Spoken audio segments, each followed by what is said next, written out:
Hola a todos los que nos escuchan y ven a través de este video podcast de No Obedientes. Hoy estamos en Aroma Records, en un lugar de Teusaquillo de Bogotá, y para acompañar este ameno lugar tenemos a Santiago Rivas, que Santi, de verdad ha sido un honor Buenas. poder perseguirte y lograrte en este podcast. ¿Cómo estás? Bien, muy bien, muchas gracias. Gracias por la invitación. Súper, Santi. Sí. Bueno, este podcast lo están escuchando, lo van a escuchar jóvenes sobre todo, pero también personas de otros rangos de edad en América Latina que quieren un poco escuchar esas voces activistas desde diferentes sectores y poder inspirarles un poquito más. Entonces, bueno, para quienes nos estén viendo, empecemos en este lugar en el que estamos, con música por todos lados. No suena nada, pero sonará dentro de un ratito. Santi, ¿qué estás escuchando en estos días? ¿Cuál es tu banda sonora? Uy, yo estoy oyendo muchas cosas a la vez. Por un lado, estamos grabando esto a menos de una semana de una nueva fiesta de la Recontra. Y cuando viene una fiesta de la Recontra, como esto es una fiesta que tiene como principio no poner música convencional de fiesta, sino buscar un poco como una especie de crossover en esteroides, entonces yo empiezo a buscar para todos lados como música balcánica, música gitana, música de la India, música, entonces empiezo a buscar, entonces por un lado eso.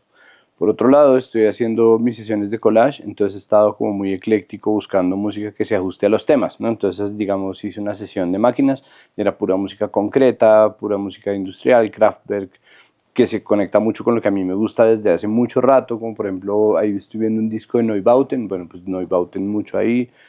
Eh, Estoy oyendo, he tenido un par de semanas estresantes, y he tenido que escribir, y cuando yo escribo me rinde mucho más cuando digo metal, entonces he estado como, y además me salió por un salto del algoritmo como una serie de cuentas que recomiendan metal, como grupos nuevos o grupos que van descubriendo, entonces me puse a oír, hay unos que me gustan y otras que no, pero de las que me gustan hice una nueva lista de metal que no tenía armada, entonces estoy oyendo mucho metal, mucho grindcore, porque más viene Napalm Death a Bogotá, entonces estoy como estudiando muy feliz, de todo, como verás. Wow, tremendo. A mí para escribir me sale la clásica, no sé por qué, pero... A mí también me funciona y para hacer collage es muy bueno, pero yo últimamente hago collage más oyendo podcast, pero sí, Ah, qué chévere, qué chévere. Bueno, al final vamos a hablar un poquito más de collage, de una. pero ahorita que estamos hablando de escuchar, también quisiera hacerte una pregunta y es, ¿cómo estamos en nuestro nivel de escucha en el país? O sea, ¿qué estamos escuchando hoy como país? ¿De música? A nivel de periodismo, a nivel de realidad, a nivel de narrativas. Pues a mí me parece que nosotros llevamos como país y como planeta en una crisis de ruido muy seria, ¿no? Como estamos, pucha, estamos en un momento en el cual estamos sobreinformados y muy desinformados al mismo tiempo. Tenemos un montón de voces, incluso en lo que tiene que ver con imagen o palabra escrita, como decir Twitter o Instagram o qué sé yo. Es una cantidad de ruido gigante. Estamos en una discusión constante que hace rato dejó de ser una conversación y creo que a mí me parece que ha hecho es pues producirnos un daño inmenso más que ayudarnos. Lo que pasa es que no se puede parar, ¿no? No se puede detener porque el silencio no es la respuesta a eso, pero tiene que haber algún tipo de solución sistémica, ¿no? Como que todo el mundo está metido en eso, estamos metidos en una guerra de opiniones loca, entonces creo que estamos un poco desbocados y pues el gobierno Petro tampoco está ayudando a eso en absoluto, sino al contrario está creando sus propios espacios, sus propios canales de ruido y eso pues es dañino porque lo único que hace simplemente es fragmentarnos, no que necesariamente tengamos que llegar a acuerdos, pero definitivamente tendríamos que ser capaces de discernir una cosa de la otra, ¿no? Porque es que además en las rendijas de esa turbulencia siempre se van colando discursos de odio, discursos transodiantes, discursos contra las poblaciones migrantes, discursos racistas, discursos sexistas, y eso pues es inaceptable, pues eso no cabe dentro de la categoría opinión.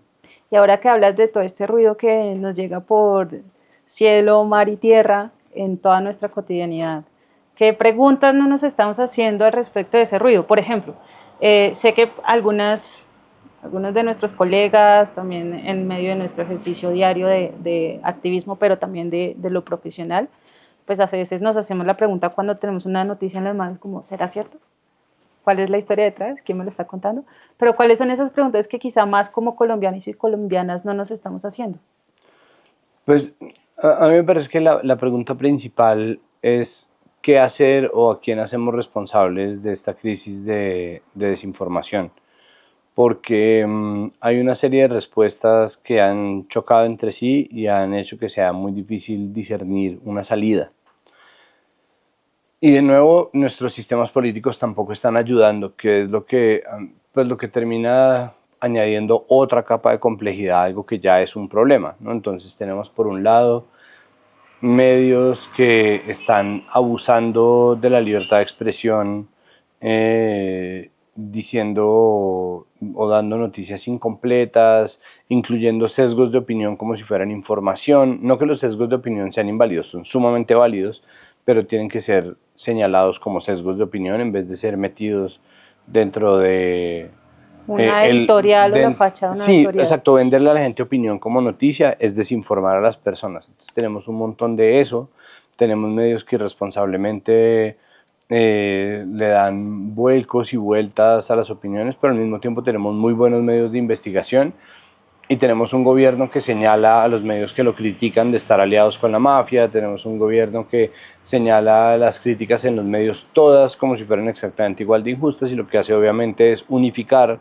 el trabajo serio de muchos periodistas y de muchas periodistas con el trabajo no serio de muchos medios que están comprometidos más con capitales o con intereses empresariales específicos. Entonces eso deja a la gente muy al garete y lo único que hace obviamente es aumentar tanto los clics de estos medios de comunicación como la visibilidad del presidente, pero al mismo tiempo la gente se va fragmentando, no existen puntos de conversación posible y cuando no hay puntos de conversación pues muy imposible, ¿qué tal?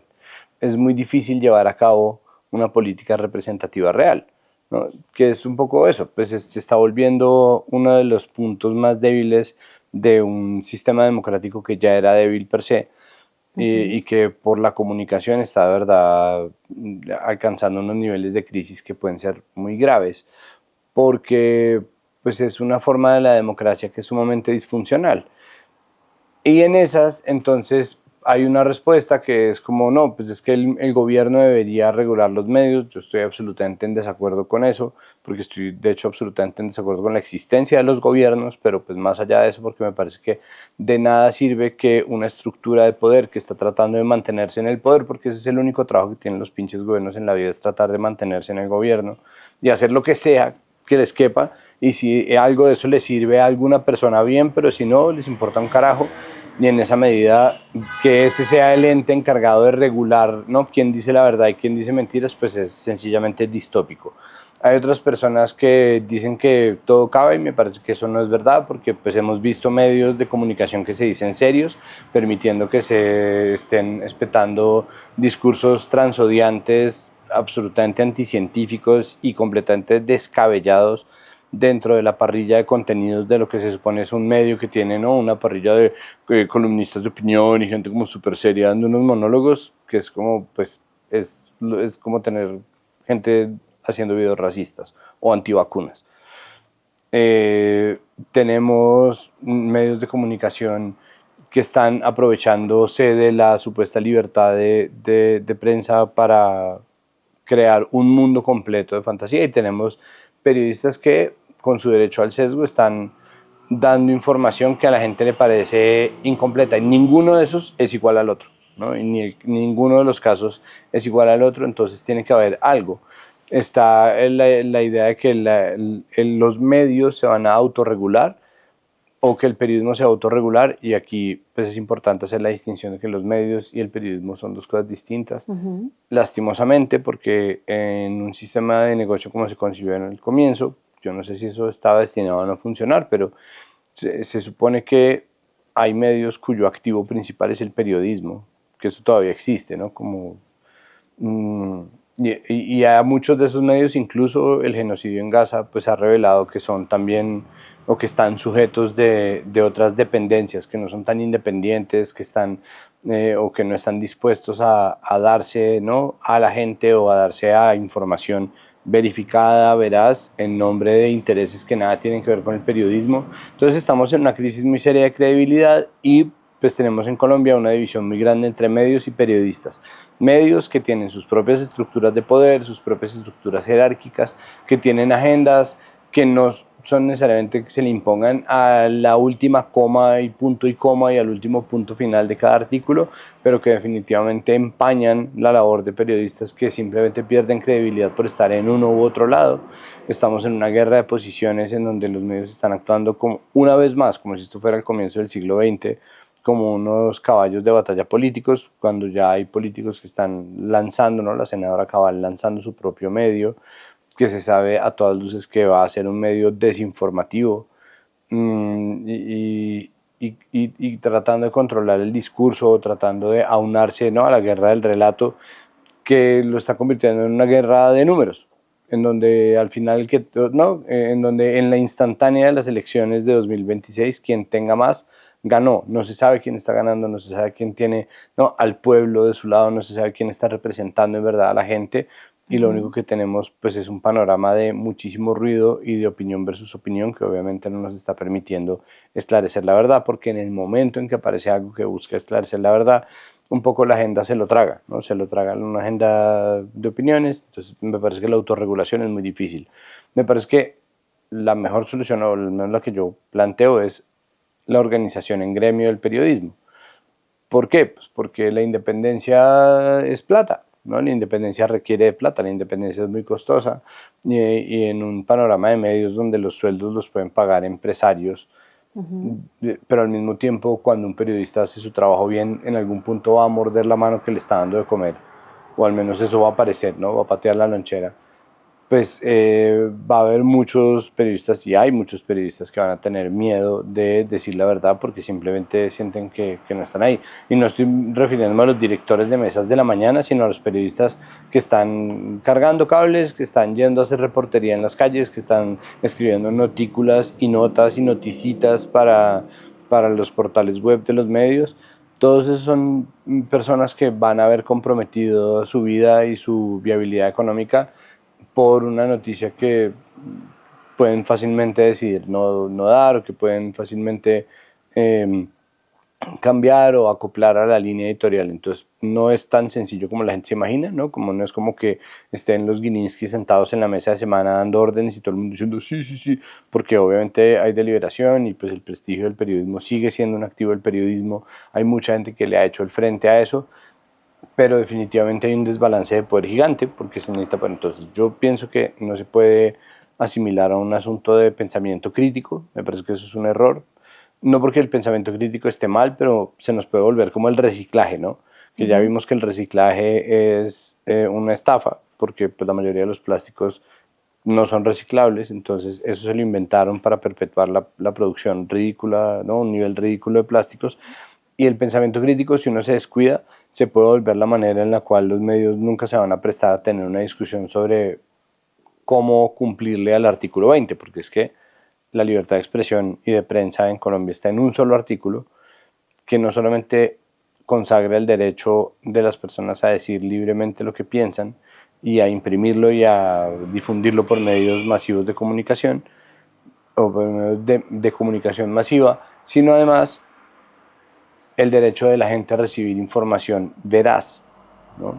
Y eso ahí es donde empieza a jalar, porque pues sí, obviamente mentir no es un crimen, no puede serlo, porque mentir puede salvar la vida de la gente, pero al mismo tiempo cuando los medios tergiversan la información o están creando pánicos para servir a intereses políticos, pues están desinformando a la gente en nombre de seguramente lo que ellos creen que es la salvación de Colombia, pero al mismo tiempo no hay nadie que se esté salvando por cuenta de eso. Y en esa misma línea el gobierno agarró para volver los canales de propaganda a los medios públicos, y eso tampoco debería funcionar así, porque los medios públicos son del Estado y son de la gente, no son de los gobiernos. Y eso pues lo único que hace es empobrecer el debate, empobrecer la calidad de los medios públicos y dañar una empresa que ha logrado ser premiada durante mucho tiempo y reconocida por la calidad de sus producciones, y que ahora simplemente está entregada a la propaganda de un gobierno. A mí me parece que eso es miserable. Yo entré a la universidad a los 17 y a esa edad dejé de ver RCN, entonces de RCN no sé nada. Eh, pero ya cada vez que veo en Instagram como una publicación de semana, o sea, mi narrativa interna es como semana no informa, semana ataca, destruye, ¿no?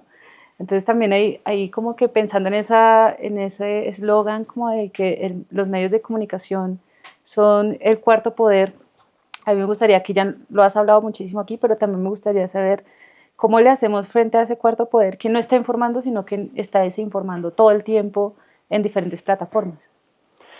Pues yo creo que por ahora lo que existe pues es la posibilidad de apoyar económicamente a medios pequeños que están haciendo un buen trabajo de investigación, que están publicando información verificada, que están moviendo opiniones que están sopesadas o que están siendo observadas por fact-checkers, ¿no? Ujú. Creo que es importante mantener viva la conversación, es decir, de ninguna manera ceder a la tentación del silencio, ¿no? De silenciar medios o de callar, porque eso va a generar un problema de otra índole, ¿no? Entonces, en el momento en que alguien decida que el gobierno de verdad debería, o cada vez que alguien sale en Twitter a decir que el gobierno debería cerrar Semana, debería cerrar Noticias Caracol, no se imagina el daño que le está haciendo al mismo gobierno, ¿no?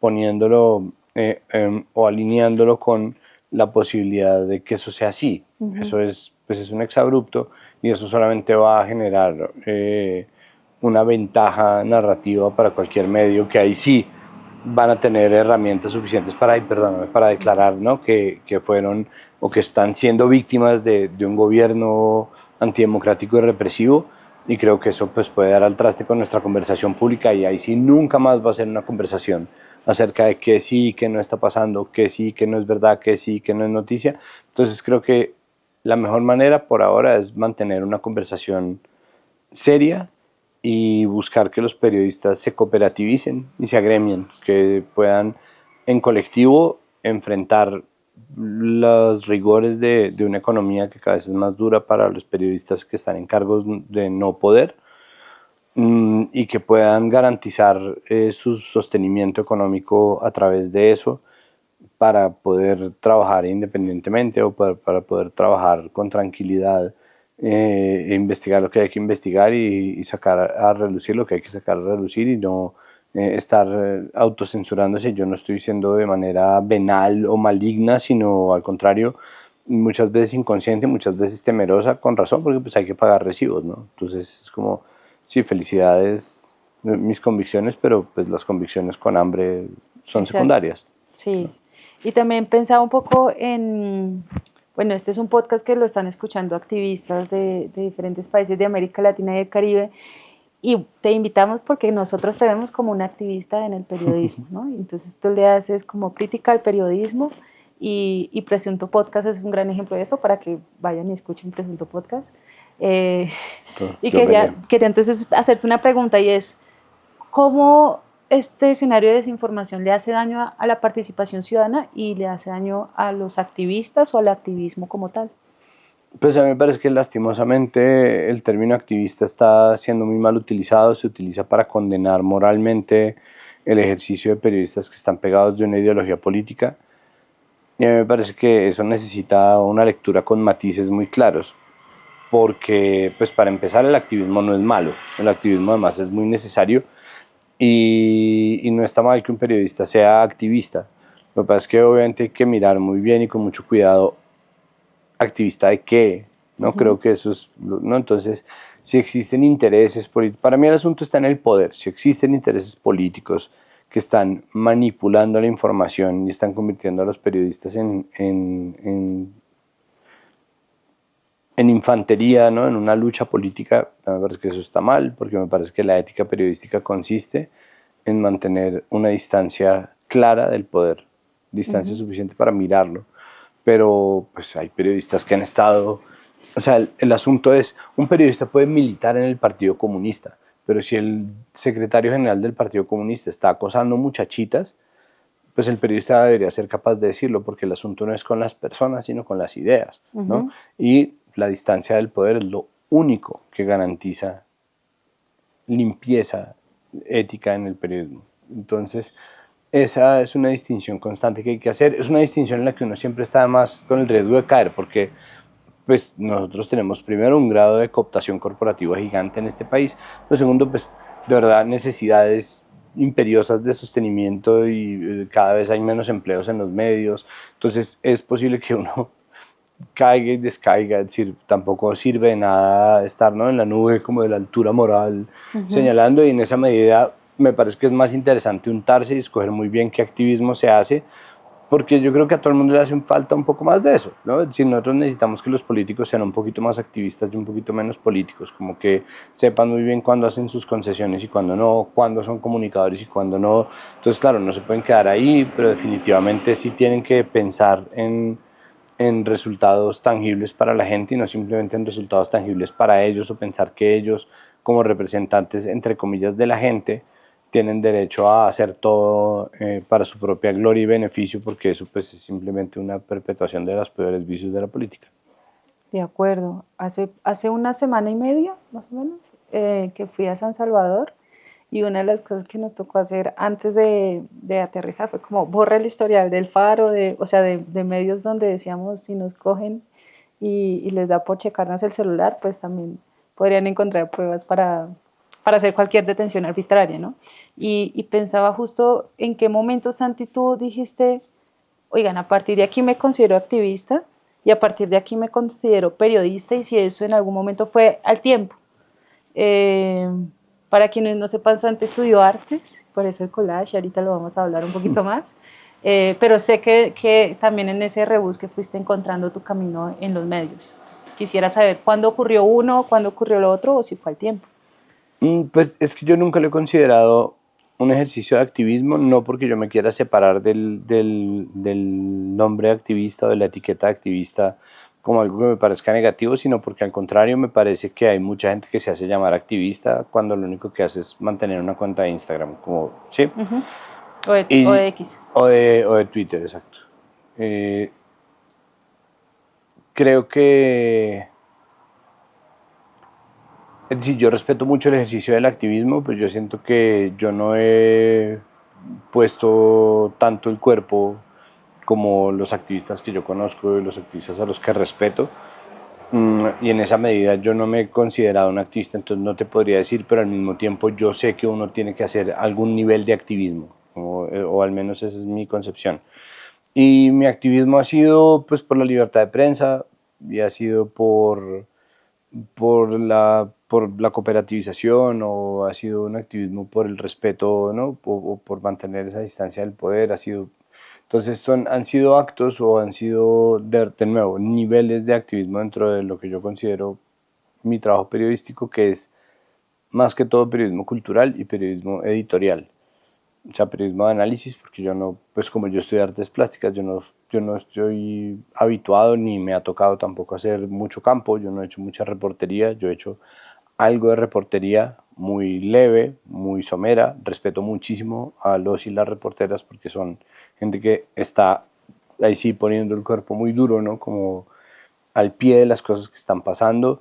Yo en cambio siento que pertenezco como a una etapa posterior del sistema digestivo, como que a mí me llega la información y yo analizo la manera en que me llega, entonces hago crítica de medios y analizo las noticias y lo que a mí me va pareciendo que está queriendo decirnos el poder con sus movimientos, o lo que esto puede querer decir en el futuro. Doy mi opinión tan informada como me es posible, pero no soy un tipo, de nuevo, de hacer periodismo de calle, porque pues no estudié para eso, nunca lo fui. Entonces, pues mi situación es mixta, es una situación que me permitió llegar desde una carrera en donde uno está obligado a tener una mirada no convencional, como es artes, ¿no?, y a hacer actos de comunicación contundente, pero definitivamente no convencional, o por medios no convencionales, y meterme en las convenciones, tras las convenciones, sobre las convenciones de las convenciones, que son los medios de comunicación, ¿no?, fábricas de lugares comunes que son también muy importantes. Y en esas, pues he considerado importante no ceder a muchas cosas, y siempre he sido un tipo muy llevado en mi opinión. Supongo que eso también es egocentrismo de alguna manera, pero pues no sé, como a mí me parece que, o sea, yo he construido una opinión que tendría si tuviera o no una tribuna para expresarla. Y en el momento en que apareció una tribuna para expresarla, pues me pareció chévere comprometer ese ejercicio, que es un ejercicio de poder, porque el hecho de que uno le pongan una cámara encima da de inmediato no hace un fraccionamiento, genera una hegemonía. todo aquello que se documenta es porque se considera importante y yo pienso que uno tiene que aprovechar esa oportunidad de alguna manera y ese ha sido mi compromiso, tratar de hacerlo. He fallado 1000 veces y he seguido tratando y ya. Es decir, pues ese es como yo lo enfoco. Entonces yo nunca lo pensé como un activismo per se, pero al mismo tiempo sí, pues yo soy de verdad de la línea de pensar en algún punto a todos los periodistas nos toca volvernos activistas. Así sea activismo en favor del mismo periodismo, ¿no? Activismo en favor de que el periodismo abandone el racismo.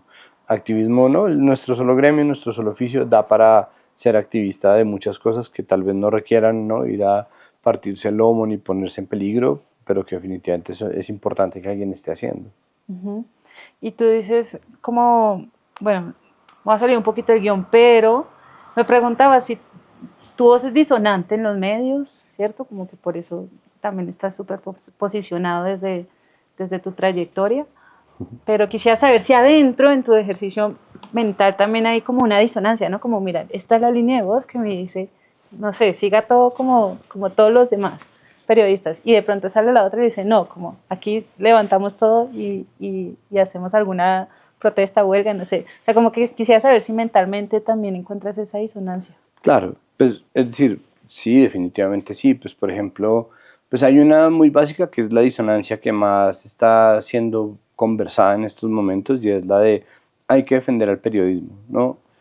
Entonces, pues estamos en un momento en el que las declaraciones de Petro acerca del periodismo, de las periodistas y de los periodistas, lo ponen a uno en la penosa tarea de defender periodistas cuyo trabajo uno no respeta.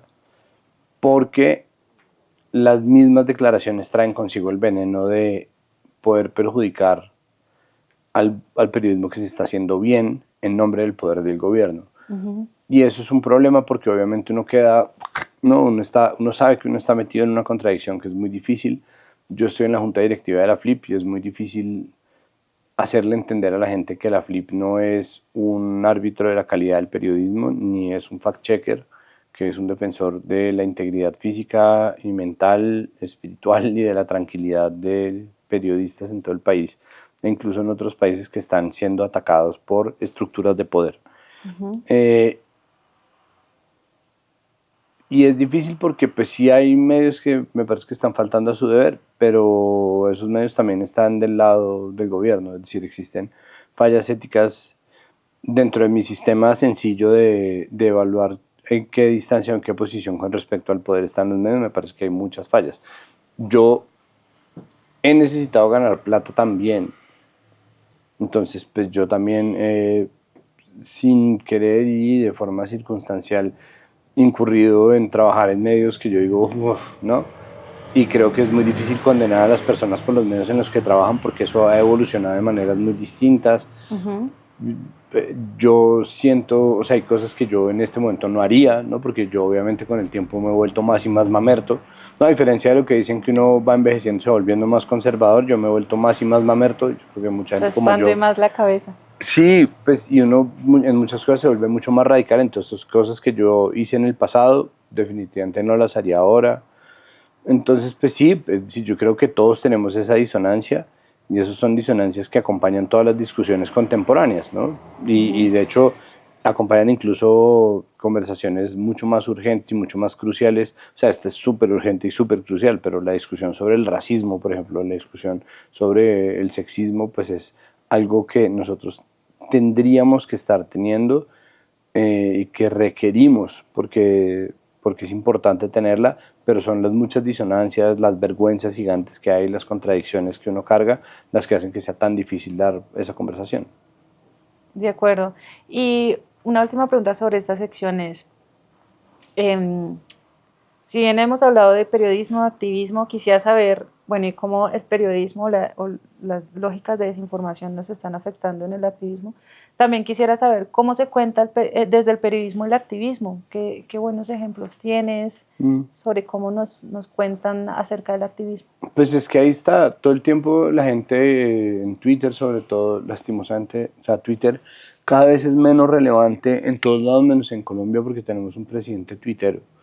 Y ese es el problema, y es que nosotros estamos sumidos en una dinámica muy de Twitter, en donde la gente primero privilegia el hecho de tener la razón, por ejemplo, como haber tenido la razón es de las cosas más importantes que le puede pasar a alguien. La gente sale a cobrar todo el tiempo, Petro sale a cobrar todo el tiempo cuando tuvo razón y todo el mundo sale a cobrarle las veces que no tuvo razón, las veces que desinformó. Ha caído en un montón de noticias falsas porque Twitter está plagado de noticias falsas, de portales parodia, de personas que no son impostores de otras. O sea, así es de verdad, es muy difícil de conciliar.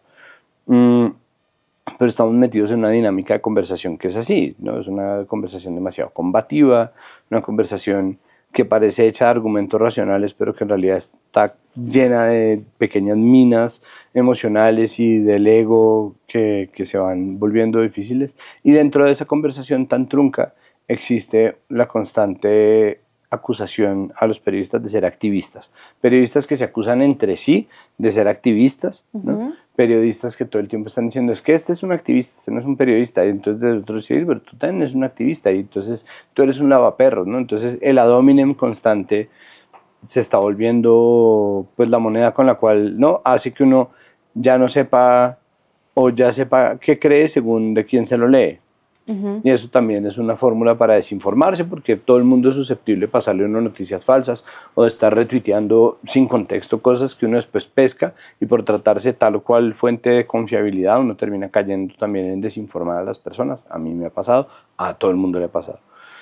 Pues uno que hace, reconoce y continúa, ¿no? Reconoce, pide disculpas, borra y sigue. Y afina la mirada, pero estamos llegando al punto en que lo que diga tal persona yo no lo creo porque le dice tal persona, y eso pues le hace mucho daño a la verdad, porque tal persona cada tanto puede tener un punto, o tal persona cada tanto puede estar haciendo una investigación que es real y que necesita esto. Por otro lado, se desestima el activismo porque se cree que es una fase inferior de la política, es decir, que quien es activista no es un tomador de decisiones, y eso pues es problemático porque subvalorar el activismo es condenarse a no tener cambio social tangible en mucho tiempo.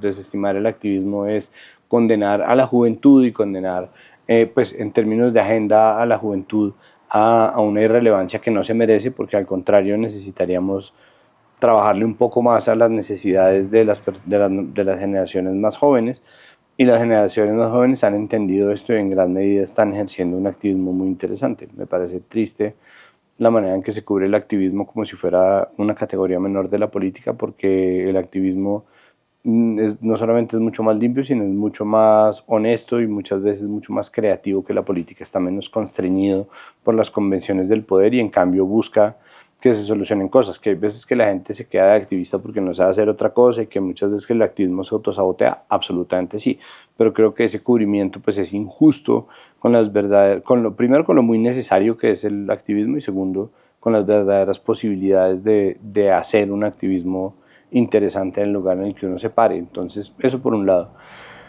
Y por el otro lado, creo que el periodismo activista, pues ahí va, porque es un entorno económicamente muy difícil, ¿no? Entre conseguirse las becas, los grants, ya además las entidades están teniendo sus propios trabajos periodísticos, entonces entidades o organizaciones como Pares, entonces tienen su propia sección de columnas, ¿no? Y de Justicia pues tiene columnistas en medios, pero tiene su propia sección de columnas.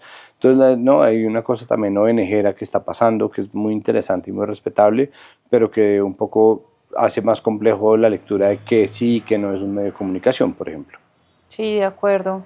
También estaba pensando como en la inmediatez de querer consumir información, pues sobre todo Sí. para nuestra generación. Pues es que además es muy loco porque hay un asunto que antes uno daba por sentado, y es que el periodismo servía en la democracia para que la gente tomara sus decisiones, pero se ha visto por las decisiones de la gente que el periodismo tampoco es que esté haciendo nada por las decisiones de la gente, ¿no?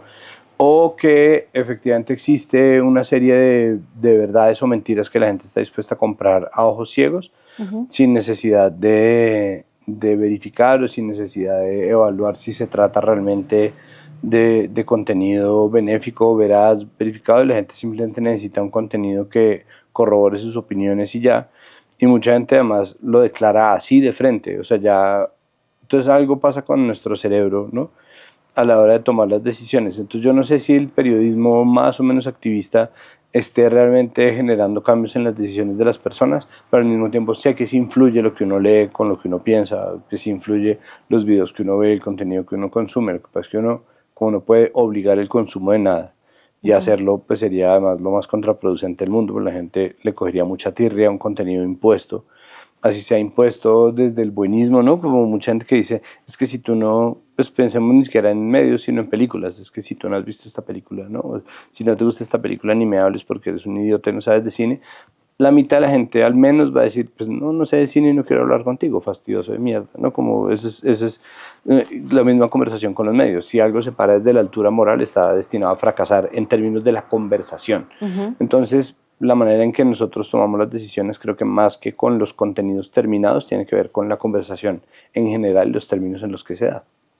Sí, de acuerdo. Muchas veces vemos como una noticia de 2 párrafos que no dice nada Ujú.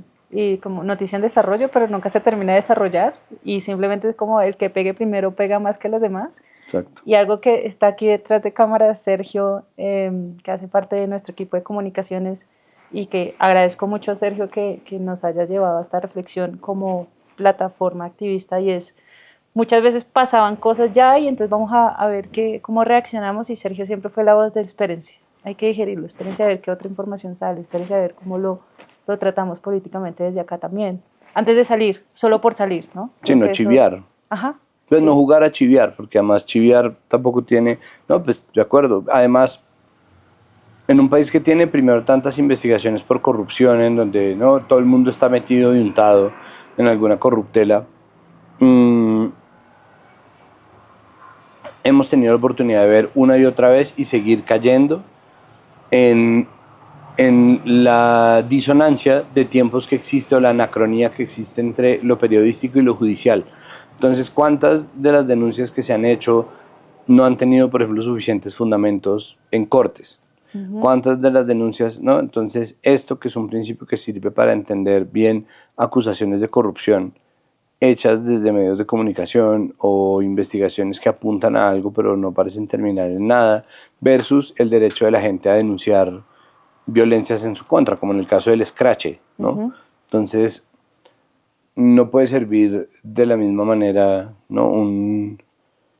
Eh, o sea, el mismo argumento que defiende a un político que está ejerciendo y que puede probar que está haciendo su ejercicio limpiamente, no debería servir para una persona que efectivamente acosa a alguien o que ejerce violencias basadas en género y que se está escudando en que no hay sentencias judiciales. Entonces, hay unos mecanismos ahí que hacen que sea muy difícil, pero todo eso incluso entra en un cuerpo de desinformación, porque es mucha cosa para leer, ¿no? Es demasiado. No leerse la sentencia de defensa al escrache es útil, pero es la última prioridad en cualquier pila de noticias por leer. Sí, de acuerdo. Todos tenemos una carpeta de guardados que es como Gigante, sí. cuando tenga tiempo lo voy a depurar. Pasemos un poquito a conversar sobre cómo los jóvenes consumen también información. Y me pregunto si a los jóvenes, tengo muchas conversaciones con gente que me dice de repente, me harté, me hastié y yo ya siento solamente como asco y ya no quiero como consumir más de cierto hecho, ¿no? Entonces, Ujú. y además lo consideran como un ejercicio de salud y autocuidado, ¿no? Entonces quisiera preguntarte cómo crees que estamos los jóvenes consumiendo noticias recientemente. Pues la respuesta corta no tengo ni idea, porque no siendo joven, no siendo ya un joven, sino un adulto hecho y derecho, no podría decir, o sea, sé obviamente que la cantidad de noticias y videos de contexto, por ejemplo, que aparecen en TikTok, sobre todo en TikTok, pero también en Instagram, pues es gigante y es como un medio de información que puede ser, como todos los medios de información, muy bueno, ¿no? Porque hay gente muy buena, muy pila haciendo cosas, o muy malo porque también existen muchas teorías de conspiración. Entonces, eso nos difiere mucho de la manera en que yo consumí información, a través Uh-huh. de YouTube, a través de los medios, que pueden ser perversos o buenísimos, porque la plataforma no lo hace, pero ese debate sigue dándose y es un debate necesario y muy complicado de tener porque se busca hablar sobre qué estamos esperando de las plataformas y qué tanto son medios las plataformas. si la plataforma y su naturaleza influyen en la manera en que alguien llega a cierta información o garantizan que la gente recibe información más de tal tipo que otro, como en el caso pues, de Elon Musk, que convirtió Twitter o bueno, X en una plataforma llena de personas de ultraderecha, ¿no? Como donde hay una serie de discursos de odio flotando constantemente, donde ya no sirve de nada denunciar tweets racistas, pero al mismo tiempo no se puede escribir Gaza porque de inmediato empieza a pesar, ¿no? Una especie de veto sobre esas cuentas.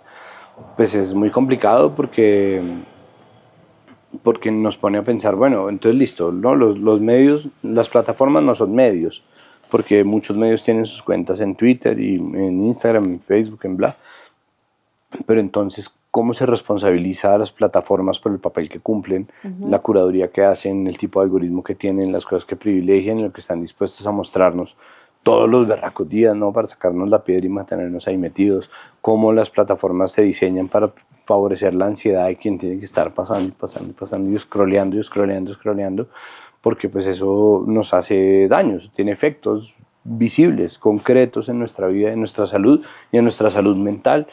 Y eso sí tiene que ver con los diseñadores de interfaces y eso sí tiene que ver con eso. Entonces, pues cómo están consumiendo los jóvenes, no sé, pero presumo que mal, porque en general toda la gente está consumiendo mala información junto con la buena información. Incluso la gente que trata de hacerlo de la mejor manera posible, pues obviamente cae, no presa de la desinformación, pero sí definitivamente tiene que depurar o separar un montón de material infame, mal hecho, chambón, para poder sacar una idea concreta de algo que esté pasando, para poderse formar una opinión bien formada.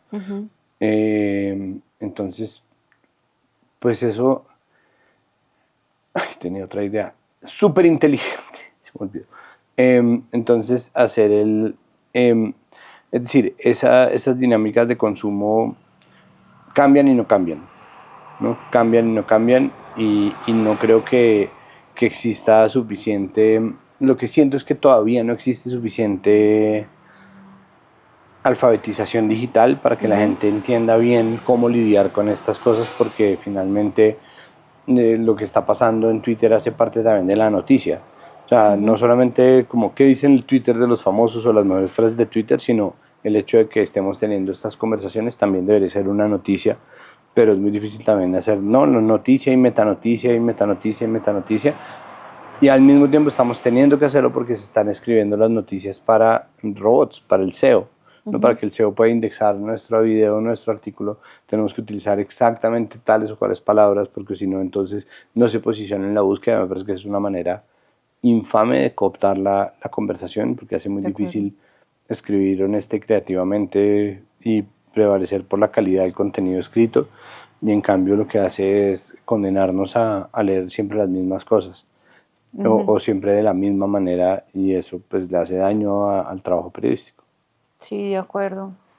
Cuando creamos el barómetro de xenofobia, que ahora se llama el barómetro porque mide no solo xenofobia, sino también racismo y violencia basada en género, nos imaginábamos así como ONG, ay, deberíamos crear una bodeguita para que sistemáticamente como denuncie todos los contenidos discriminatorios en comentarios. Nunca pasó, no porque nadie nos dio plata para eso, pero en mi tiempo libre soy como denunciar, discurso odio, por tal y tal razón. Y que día como que me aburrí mucho porque vi un video de un influencer que le enseña a niños a bailar y creo que como el 98% de los comentarios era como fábrica de maricas, no sé qué, que además los niños están como, obviamente tiene a sus padres que controlan sus cuentas y tal, pero yo decía, marica, ¿cómo vamos a estar hablando así de los niños, no? Y denuncié como 20 comentarios y al otro día Instagram me dio como ninguno está incumpliendo los políticas de discurso de odio y yo como, pero qué más discurso de odio, ¿no? Entonces, ahí claro, estamos expuestos todos y todas a esa desinformación y a ese odio latente, que bueno, con el barómetro también pueden consultar y sabrán cómo lo estamos midiendo en redes sociales, pero es muchísimo el trabajo que queda por hacer y cada vez hay menos plata para hacer este tipo de cosas en América Latina, ¿no? Digamos, no solamente como algo que nos pasa como organización, sino que le está pasando, ni como país, sino que está pasando como región, que cada vez escasean más esos recursos para monitorear narrativas de odio y para contrarrestarlas. Pero hablando de todas estas narrativas que nos invaden y nos atacan, ¿cómo mantenemos la esperanza en medio de todo esto, Santi? Pues es que yo no creo que tengamos otra opción. Es decir, creo que sigue valiendo la pena apostarle a hacer las cosas bien y creo que cada vez es más claro hasta qué punto la ciudadanía tiene un papel activo en esto, ¿no? Como dejar de considerar a la población civil o a la ciudadanía que no está metido en ningún rol específico de activismo, de trabajo, de lo que sea, y considerar que tiene un rol activo, ¿no? en esta conversación social, pues me parece que es una manera. Pero por otro lado es porque creo que escoger la esperanza es un acto político es decir, ahora más que nunca necesitamos tener utopías, ¿no? Y creo que mantener la esperanza viva es un acto político de rebelión contra aquellos que necesitan de nuestro pesimismo, que necesitan que nos rindamos, que necesitan que bajemos los brazos para podernos quitar las cosas que venimos sosteniendo. Y creo que frente a la codicia y frente a esa turbulencia gigante que están tratando de pintarnos todos los días, lo único que podemos hacer es mantenernos firmes en que de alguna manera, porque además incluso si no hubiera ninguna manera, ¿no? Como ¿Qué más si vamos a se hacer abriera hasta el una final? grieta en la tierra nos tragara a todos y efectivamente no existe el cielo sino solamente el infierno y se derriten los océanos y nos inundamos y nos ahogamos, pues puta, yo prefiero mil veces haber vivido mi vida tratando de hacer algo bien que un poco cobijado en la comodidad de un pesimismo que muy fácilmente se vuelve cínico y que a nadie le sirve. Uh-huh, uh-huh. Bueno, pasemos ahora sí al collage. ¿Cuándo nace esta idea? Pero además, ¿cómo te toca? Porque ahorita hablábamos antes de arrancar de cómo le vas metiendo experiencia visual, auditiva, bueno, cómo va fusionando también lo mejor de Santi en un espacio de taller creativo. Bueno, pues pasa que yo desde muy chiquito, o sea, uno tiene según la familia que tiene un estímulo temprano distinto, ¿no? El mío fue dibujar. Como yo muchas veces, yo soy músico frustrado y por eso me dedico a poner música en fiestas, pero, pero, mm, pero en la casa siempre había papel y lápiz, siempre había colores, marcadores, mi mamá dibuja muy bien, mi papá dibuja muy bien, y por lo tanto mis hermanos y yo dibujamos. Uh-huh. Eh, y yo desde muy chiquito recortaba y pegaba cosas para jugar y además por alguna razón yo sí tengo una pequeña vena de negociante, muy pequeña pero la tengo. Y entonces hacía collages para venderle a mi familia, cosas, bueno, mejor dicho, eso estuvo desde siempre ahí. Um, yo escogí muy temprano estudiar artes, yo escogí eso cuando tenía 11 años. Uh-huh. Yo decidí que iba a estudiar artes en la Nacional y fui a estudiar artes en la Nacional. No me gradué, Sí, y en súper. esas pues fui profesor, yo hice todo, ¿no? Hasta la tesis. Y en la carrera muy rápidamente volví al collage porque me interesaba mucho el mecanismo, primero de apropiación, ¿no? De cómo uno cogía una imagen y la convertía en otra cosa completamente distinta, moviéndola de contexto y poniéndola en A otro lo que sentido. originalmente quería comunicar. El trabajo de composición, que en el collage es una movida muy interesante porque es coger elementos y escoger el espacio que ocupan, que lo hace de alguna manera, es distinto, pero lo hace de alguna manera más fácil que dibujar. Cuando uno dibuja y compone, uno va marcando los lugares en los cuales está, mientras que cuando uno hace collage, a veces parece más cuando uno está poniendo cuadros en las paredes, ¿no? Es Uh-huh. como, un poquito más, no, no, un poquito, perfecto, ¿no? Como hay un punto exacto que uno no sabe hasta que no lo tiene ahí de Hasta que dónde son las visualmente no vainas. lo ve. Exacto, hasta que no ve las cosas y puestas. Entonces, eso es muy interesante, pero además el juego como semántico del collage, que es qué significa qué o cómo puede significar, qué representa una imagen, las muchas maneras en que las cosas cambian de significado según se pongan en un sitio o no, cómo eso reta, por ejemplo, los postulados sobre pintura abstracta, pero al mismo tiempo cómo aprovecha los postulados sobre pintura abstracta para hacer composiciones que son aparentemente figurativas, pero que a veces parecen sueños, pero que a veces entonces En tercer semestre empecé a hacer cosas de collage, en cuarto semestre ya muy en firme empecé a hacer collage y collage y collage y collage. Como no había nada parecido a especialización de collage, me especialicé en producción sonora, que es como lo otro que a mí me encanta, porque yo soy sumamente auditivo. Y con el tiempo me dediqué a hacer técnica mixta y collage y seguí haciéndolo. Yo no ejerzo tanto de artista como quisiera, pues no produzco tanta obra como quisiera, pero al mismo tiempo me mantengo haciéndolo y me obligo a hacer, por ejemplo, los afiches de las fiestas en los que pongo música en collage para mantener vivo ese ejercicio. En Um, Presunto también haces los... en Presunto empecé, ahorita le hicimos un cambio de imagen y yo hago los collages de los episodios, collages digitales, entonces trato de meterlo como en mi vida, pero además con el tiempo lo que he hecho es como darle la vuelta, porque yo lo que considero ahora es que el collage no es solamente una técnica artística, sino es un lenguaje. Y para mí los procesos mentales que nosotros hacemos en general, la manera en que construimos ideas, llegamos a conclusiones, elegimos nuestro gusto musical, nos vestimos, es un collage. Como nosotros vivimos además metidos en formatos collage. Los noticieros son formatos collage, absolutamente.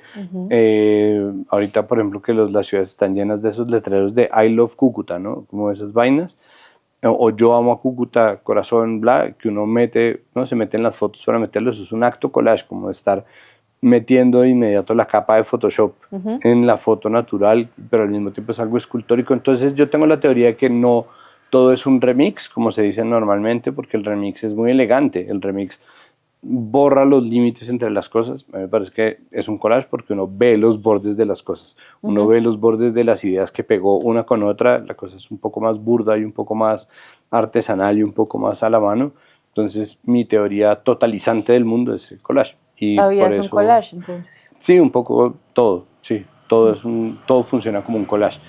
Obviamente cuando alguien llegue a debatirlo pues va a tener toda la razón porque pues eso es una teoría mía totalizante y ya, como yo no puedo, pues no estoy golpeando en las casas los sábados en la mañana, como tienes 5 minutos para hablar del collage, pero sí, pues es la manera como yo entiendo y como yo concibo las cosas en general, lo cual me ha llevado a tratar de ser más enfático, más activo en esto y con esto creé primero un taller de collage que daba cada tanto y luego unos ciclos de sesiones de collage en donde ya lo que hago son sesiones semanales que la gente puede tomar individual o por el ciclo completo, que se llaman urraca. Urraca porque, según el mito, porque eso es mentira, las urracas coleccionan cosas, ¿no? Cositas brillantes y cosas que les interesan, lo cual pues es como una persona que hace collage tal cual, como todo el tiempo recortando cositas que le parece que le pueden servir eventualmente, ¿no? Se vuelve un Eso hace una... ¿Cómo se llama a una persona que hace collage? acumulador compulsivo. Pero yo no sé Entonces, si... eso hace un acumulador cuando Uf, hace no, un collage. Va collagero, yo cogiendo. no sé si es collagero o collagista, no sé. Ok. Y van Pero recogiendo cosas. pues uno siempre está buscando como pues material, ¿no? Libros, enciclopedias, libros divertidos, buenas fotos, fotos de familia, papeles raros, bla, para irlos metiendo en las composiciones y va haciéndose también a medida que va recortando y no usando inmediatamente cosas, un acervo de recortes. Entonces yo hice una serie de sesiones que empezaron el año pasado y ya este año llevan 4 ciclos, 3 ciclos, perdón, y van para el cuarto. Tremendo. ¿Y dónde puedes saber? Porque como es virtual y también presencial, cualquier Exacto. persona en América Latina se puede conectar al virtual, ¿no? Sí, pues ¿Dónde pueden saber? toda la información está en mi cuenta de Instagram. Yo soy Rivas-Santiago. Y ahí, ahí, y en mi cuenta de Twitter, /X, también @Rivas_Santiago, pueden encontrar información. Entonces, en Instagram yo siempre posteo los ciclos, hago promoción en historias de las sesiones que vienen, de las clases que vienen. Si entran a un chat de WhatsApp en donde yo les voy mandando información, la gente comparte además lo que va haciendo, se hace, como tú bien lo dijiste, virtual y se hace presencial. Ahorita lo estamos haciendo en una librería que se llama El Cuarto Plegable, que queda en el barrio La Magdalena, aquí en Bogotá, unas cuadras de donde estamos aquí. Y bueno, y esas son las sesiones de Urraca. Bueno, Santi, un último favor. ¿Qué le dirías a los jóvenes activistas en América Latina desde el periodismo, pero también desde la manera en que consumimos información? Me parece que es en estos momentos de crisis en los que, así como, o sea, quisiera simplemente reiterar que en este momento más que en ningún otro estamos necesitando de gente que esté dispuesta a torcerse el brazo por la utopía, como creo que vale la pena tenerla en nuestras cabezas y en nuestros corazones. Yo tengo la mía, yo claramente tengo la mía. Yo sé que es a lo que yo aspiro y yo sé que tal vez nunca lo vea, pero al mismo tiempo creo que sí tenemos que tener más presente que nunca el problema que es la acumulación de poder en estos días, que incluso las personas con las mejores intenciones terminan cayendo presas del juego horrible que es el poder y que en esa medida y por eso mismo necesitamos más que nunca de utopías vivas y activas y eso aplica también para el periodismo, como la gente que quiere dedicarse a hacer periodismo debe saber que ahora más que nunca necesitamos, ¿no? Periodistas que estén metidos en buscar la información, en cuestionar sus propios sesgos, en ponerlos de manifiesto, en ser transparentes, en decir la verdad y en buscar que se revele la verdad y arrojar luz sobre el poder, porque el poder lo único que hace pues, es ensombrecer espacios en los cuales opera sin el escrutinio de la gente. No es un asunto es decir, es que necesitamos conocerlo porque solamente así o solamente con la verdad es posible, creo yo, confrontar el poder de una manera útil y que eso nunca jamás tendría por qué estar en contra de un trabajo verdadero de activismo en favor de la gente y trabajo en favor de la gente porque finalmente es la gente la que sufre a los gobiernos, la que sufre las represiones, la que se lleva los palazos en las calles, a la que le mandan en las tanquetas y eso se hace además independientemente del país. Entonces, más que buenas intenciones necesitamos utopías y trabajo y que si uno las haga, pues pueda seguir haciendo porque pues, para eso tiene su tiempo de vida. Sí, y además que estamos en un riesgo enorme de autoritarismos de izquierda a derecha, de un color del otro, y siempre este mundo autoritarista quiere que todo parezca un solo color de un solo tono, ¿no? Y si volvemos metafóricamente a la vida es un collage, pues necesitamos muchos colores en este escenario de la sociedad. Total. Sí, Gracias, aprender Santi. además a separar los elementos, curar, como dice ahora todo el mundo es curador, un curador de Gracias. memes. Muchas Así es. gracias por la invitación. Que vuelvas pronto. Te trajimos empanadas porque sabíamos que en tu libro, cuando estabas La colombianidad. explicando tu libro de, eh, ¿cómo se llama? El libro de Reconfigurar Colombia. Acabar Colombia. Acabar Colombia, dijiste que se acabe toda Colombia menos las empanadas. ¿Quién nos Entonces, queda? ahí te trajimos empanadas. Gracias al equipo de producción por este capítulo y nos vemos en el siguiente episodio de No Obediente.